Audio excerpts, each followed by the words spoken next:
Goeiedag my dierbare en pragtige mensies. Soos julle nou al reeds agtergekom het, die afgelope tyd laai ek nou video's op waar ek Boeta Sallies op my tweelingbroer Salmon se nerves week. Waar Salmon? Salmon, kom eens op, jy moet ook hier wees. Magtig man, het is laat. Groet die mense daar. Ai. Oké, dankie. Zet maar nou stil. Nou die storylyn loop ons nou soos die. Blompootjie het mos nou Boeta Sallies uitgesit. En die Filistyn het mos nou sy intrek aan die bontas geneem in Boeta Sallies huis. Hy slaap nou Boeta Sallies se kooi. Nou, Boeta Sallies mos nou nie 'n ander keuse om by sy broer in die Elsies te kom intrek nie. En nou week hy nou op sy broer se nerves. Nou, soos julle sien, die storylyn het gechange.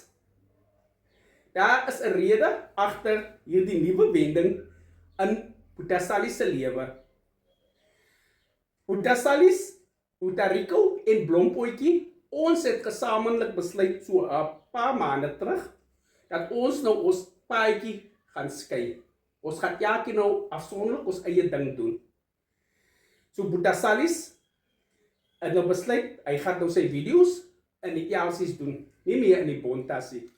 Die rede tot hierdie nuwe wending is dat ek het besluit om Boeta Sallies se storylyn 'n bietjie te verander. Want om jaar in en jaar uit met dieselfde storylyn te loop, gaan later 'n bietjie eentonig raak. So ek wil graag my followers daardie satisfaction gee van die humor, 'n ander punchline inbring. Dis waar ek my broer ingebring het, die tweelingbroer Salmon Smit. Maar dit is nog lank nie die laaste sien van die blikkantien. Blompootjie en Boeta Rico het wel nou hulle lewe daar in die bontas. Hy werk nou wel op haar nerves en sy raak nou weer nou kwaad vir hom. Maar julle kan hulle nog steeds volg op die Facebook pages Rico White of die TikTok page Rico De Niro. Gaan volg hulle gerus en kyk hoe Boeta Rico nou 'n slag sy beurt kry. En ek hoop ek sal nog steeds sy support en hy lekker comments van julle kry van nou af tot in die toekoms.